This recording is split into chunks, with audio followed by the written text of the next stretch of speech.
প্রিয় সপ্তম শ্রেণীর ছাত্রছাত্রীরা, আশা করি তোমরা সবাই ভালো আছো।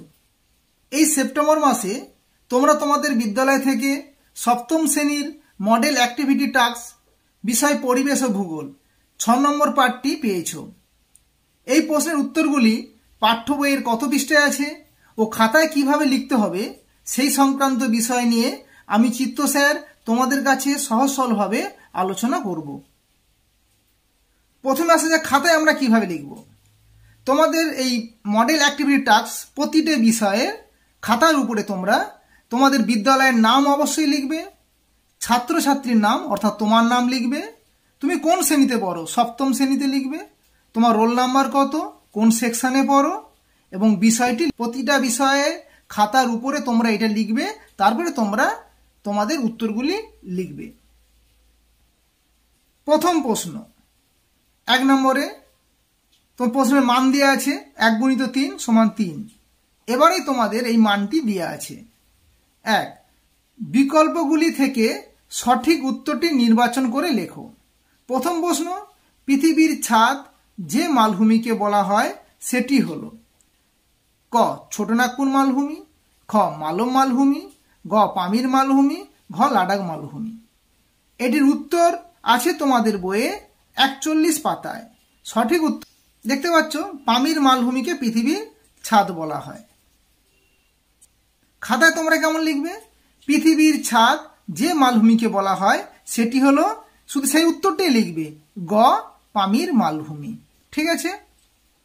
2 নম্বর প্রশ্নটা দেখো, নদীর উচ্চ প্রবাহে আয়াকৃতির উপত্যকা সৃষ্টির অন্যতম প্রধান কারণ হলো ভূমির ঢাল কম থাকা, খ উপনদীর সংখ্যা বেশি থাকা, গ নদীর নিম্নক্ষয়ের ক্ষমতা বেশি হওয়া, ঘ নদীর পার্শ্বক্ষয়ের ক্ষমতা বেশি হওয়া।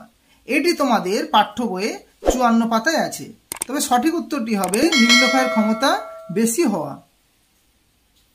দেখতে পাচ্ছ যে উচ্চ প্রবাহে যে নদীর তলদেশের ক্ষয় বেশি হয়, ফলে নদী ইংরাজি আয়াকৃতির হয় এবং পার্শ্বক্ষয় বেশি হলে ভি আকৃতির হয়। খাতায় তোমরা যেভাবে লিখবে, নদীর উচ্চ প্রবাহে আয়াকৃতির উপত্যকা সৃষ্টির অন্যতম প্রধান কারণ হলো, গয়ের উত্তরটা ঠিক, নদীর নিম্নক্ষয়ের ক্ষমতা বেশি হওয়া। 3 নম্বর প্রশ্ন, যে রূপান্তরিত শিলা বিভিন্ন সৌধ নির্মাণে কাজে লাগে তা হলো ক চুনাপাথর, খ কাদা পাথর, গ ব্যাসল্ট, ঘ মার্বেল। এটা তোমাদের পাঠ্য বইয়ে 62 পাতায় আছে। এর সঠিক উত্তরটি হবে মার্বেল পাথর। দেখতে পাচ্ছ যে বিশ্ববিখ্যাত সৌধ তাজমহল রূপান্তরিত শিলা তথা মার্বেল শিলা দিয়ে তৈরি হয়েছে। তাহলে এই উত্তরটি তোমাদের 62 পাতায় আছে। খাতায় কিভাবে লিখতে হবে? যে রূপান্তরিত শিলা বিভিন্ন সৌধ নির্মাণে কাজে লাগে তা হলো, তাহলে ঘয়ের উত্তরটা সঠিক, তাহলে মার্বেল পাথর বলে উত্তরটি খাতায় লিখবে। এরপরে আসছি 2 নম্বর দাগের স্তম্ভ মেলাও। দেখো তোমরা ক স্তম্ভ এবং খ স্তম্ভ আছে। কয়ের দিকে যে প্রশ্নগুলি আছে, 1 কিলিমাঞ্জারো, 2 গ্রানাইট, 3 হচ্ছে মিয়েন্ডার। আর এদিকে তার উত্তরগুলি দেওয়া আছে, এলোমেলো ভাবে আছে, সেগুলোকে সাজিয়ে পরপর লিখতে হবে। তা আসা যাক সঠিক উত্তরটি কি। তোমরা তোমাদের খাতায় এইভাবে ছক করবে, করে লিখবে কিলিমাঞ্জারো। এটি হলো একটি আগ্নেয় পর্বত, মানে 3 নম্বরের দাগটা ঠিক, এটা আগ্নেয় পর্বত। 2 গ্রানাইট, এটা 1 নম্বরের দাগ, এটা ঠিক, তাই এটা হচ্ছে এটা আগ্নেয়শিলা। 3 মিয়েন্ডার, এটা হচ্ছে নদীর মধ্য প্রবাহ। ঠিক আছে, তাহলে এইভাবে সাজিয়ে তোমরা লিখবে। এই 3টি যে প্রশ্নই বললাম, এই 3টি প্রশ্ন, কিলিমাঞ্জারো 104 পাতায় আছে, গ্রানাইট আছে 62 পাতায়, মিয়েন্ডার আছে 55 পাতায়। এরপরে 3 নম্বর দাগে সংক্ষিপ্ত উত্তর দাও।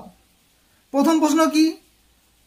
ভূমির ঢাল ও উচ্চতার ভিত্তিতে মালভূমি ও সমভূমির পার্থক্য নিরূপণ করো।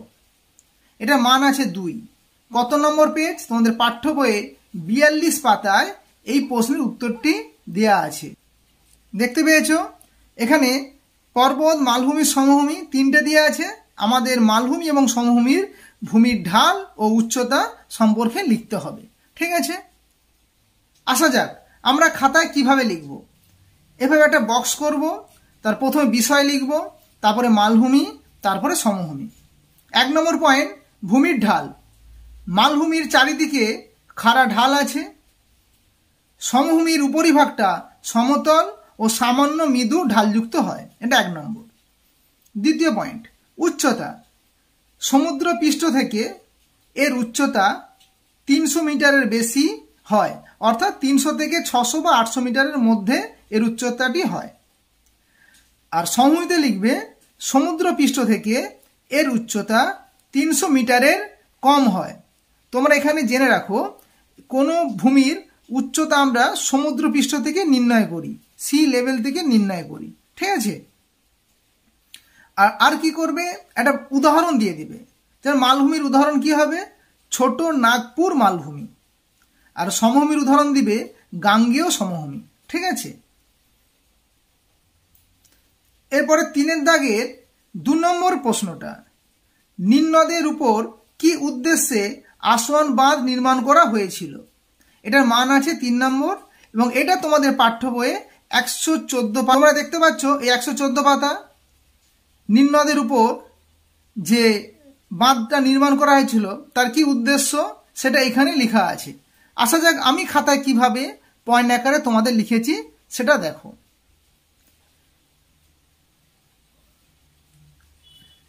নীলনদের উপর আসওয়ান বাঁধ নির্মাণ করার উদ্দেশ্য,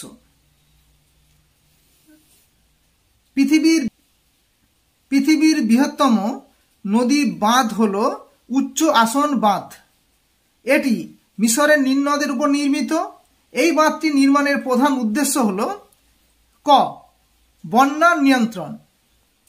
নীলনদ অববাহিকায় বন্যার ফলে কৃষি ফসলের ব্যাপক ক্ষয়ক্ষতি হতো, তাই বন্যা নিয়ন্ত্রণের জন্য আসওয়ান বাঁধ নির্মাণ করা হয়েছে। এটি 1 নম্বর। খ, জলসেচ ব্যবস্থা। এই বাঁধ নির্মাণ করে যে জলাধার তৈরি করা হয়েছে তা থেকে কৃষি জমিতে সারা বছর জলসেচ করা হয়। এটা একটা উদ্দেশ্য। গ, বহুমুখী উদ্দেশ্য। সেটা কেমন? এই বাঁধ নির্মাণ করে নীলনদ অববাহিকায় জলবিদ্যুৎ কেন্দ্র, পর্যটন কেন্দ্র, পরিবহন ব্যবস্থা, মাছ চাষ প্রভৃতি বহুমুখী উদ্দেশ্য সাধন করা হয়েছে। এটা তোমরা এই 3টে পয়েন্ট লিখবে। এটার মান দেওয়া আছে 3, ঠিক আছে। এরপরে আমাদের 4 নম্বর দাগের প্রশ্নটা, মানুষের নানাবিধ ক্রিয়াকলাপ নদীর উপর নেতিবাচক প্রভাব ফেলে, বক্তব্যটির যথার্থতা বিচার করো। এটি তোমাদের পাঠ্য বইয়ের 59 পাতাতে আছে আর এই প্রশ্নের মান হচ্ছে 5 নম্বর।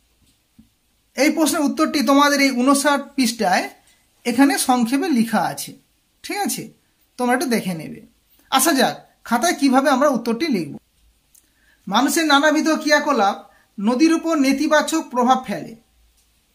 তার উত্তর আমরা কি লিখব, যে মানুষের জীবনের সঙ্গে নদীর সম্পর্ক খুব নিবিড় হলেও মানুষের কিছু কাজ নদীর স্বাভাবিক ছন্দকে নষ্ট করেছে। যেমন কি, যেমন 1 নম্বর পয়েন্টে কৃষি ব্যবস্থার প্রসার। কৃষি জমি থেকে ধুয়ে আসা পলি বালি নদীবক্ষে ভরাট হয়ে যেমন নদীতে বন্যার সৃষ্টি হয়, তেমন কৃষি জমি থেকে কি হয়, ব্যবহৃত রাসায়নিক সার, কীটনাশক ঔষধ এগুলো নদীর জলে মিশে নদীর জল কি হয়, দূষিত হয়। দ্বিতীয় পয়েন্ট, শিল্পায়ন। শিল্প ও কলকারখানার যে উষ্ণ জল ও দূষিত জল খাল ও নালার মাধ্যমে নদীতে মিশে নদীর জল কি হচ্ছে, নদীর জল দূষিত হচ্ছে। এটা লিখবে। তৃতীয় পয়েন্ট, নগরায়ন। নদীর উভয় তীরে শহর নগর গড়ে ওঠায় দূষিত জল বর্জ্য পদার্থ নদীর জলে মিশে নদীর বাস্তুতন্ত্র নষ্ট হচ্ছে। 4 নম্বর পয়েন্টটা দেখো, খনিজ তেল। নদীপথে পরিবহন ব্যবস্থা যেমন স্টিমার, লঞ্চ, জাহাজ এগুলি থেকে নির্গত বর্জ্য পদার্থ ও খনিজ তেল নদীর জলে মিশে নদীর জল দূষিত হয়। আচ্ছা, 5 নম্বর যে পয়েন্টটা, বিদ্যুৎ কেন্দ্র। নদীর ধারে তাপবিদ্যুৎ কেন্দ্র, পারমাণবিক বিদ্যুৎ কেন্দ্র এগুলো থেকে কি হয়, উষ্ণ দূষিত বজ্র জল, তেজস্ক্রিয় পদার্থ এগুলো নদীর জলে মিশে নদীর জল দূষিত হয়। শেষে কি লিখবে, যে উপরে লিখিত কারণগুলির জন্য ভারতের গঙ্গা, কৃষ্ণা, কাবেরী, চীনের হোয়াংহো, ইংল্যান্ডের টেমস, আমেরিকার মিসিসিপি এই নদীর জল অতিমাত্রায় দূষিত হচ্ছে। ঠিক আছে, আজ এখানেই থাক। তোমরা আমার এই চ্যানেলটিকে সাবস্ক্রাইব করবে এবং পাশে থাকা বেল আইকনটিকে ক্লিক করবে, যাতে তোমরা পরবর্তী যে সমস্ত আপডেটগুলি বা প্রশ্নের উত্তর বা অন্যান্য আলোচনা বিষয় তোমরা পেয়ে যাবে। তোমরা সবাই ভালো থেকো, সুস্থ থেকো।